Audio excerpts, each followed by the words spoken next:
this video is geared more towards those who have a grasp of the correct sentence structure, more intermediate or advanced students.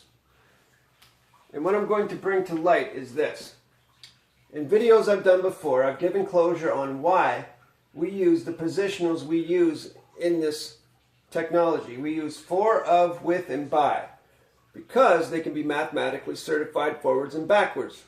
The opposite of for is by. The opposite of is with. Therefore, for the claimant's knowledge of the pen is with the possession by the claimant. For the claimant of the possession is with the pen by the claimant's knowledge. Forwards and backwards. What I want to talk about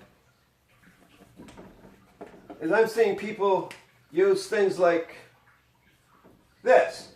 For the claimant's knowledge of the pen is in the possession by the claimant. Well, how would you mathematically certify that forwards and backwards? What is the opposite of in? It's not of. It's not with.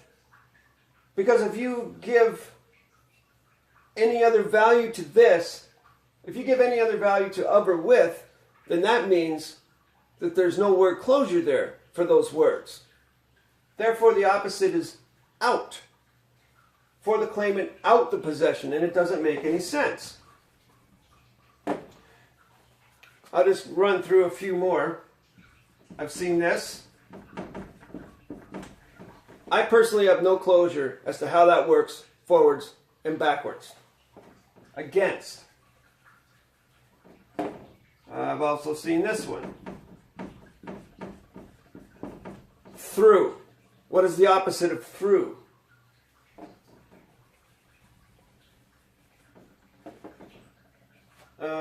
Oh yeah, and then there's this one, of course. This is a good one. Within. For the claimant's knowledge of the pen is within the possession by the claimant.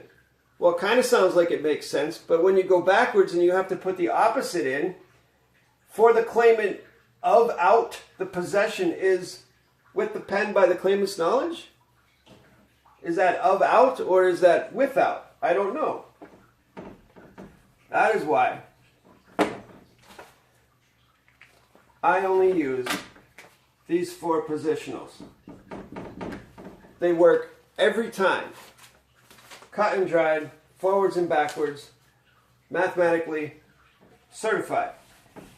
If there's anyone out there watching this who can provide closure on why they use those other positionals in their documents, please send it to me at the email address listed in the description below the video, or perhaps direct me to a video you have created and put your name by to give closure on those positionals. One other thing I want to point out. I see people doing this.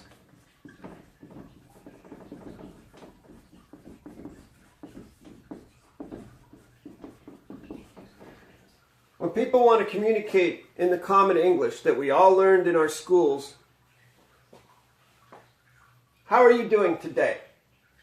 We can assume what that means. But I see people doing this. They'll put a full colon up there and they'll put some hyphens in there and they'll call it correct sentence structure, which it's clearly not. For the how hyphen are hyphen you hyphen doing hyphen today full stop question mark. Well, please show me your dictionary so I can see the finite mean of that compound known.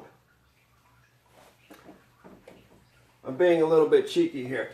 So, what I do, and you can see this in my videos, I give closure to this.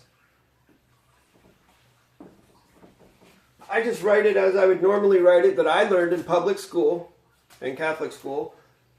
Just put brackets around it and write it as I would normally write it for the ease of the communication. And you'll find that closure in the description below all my videos.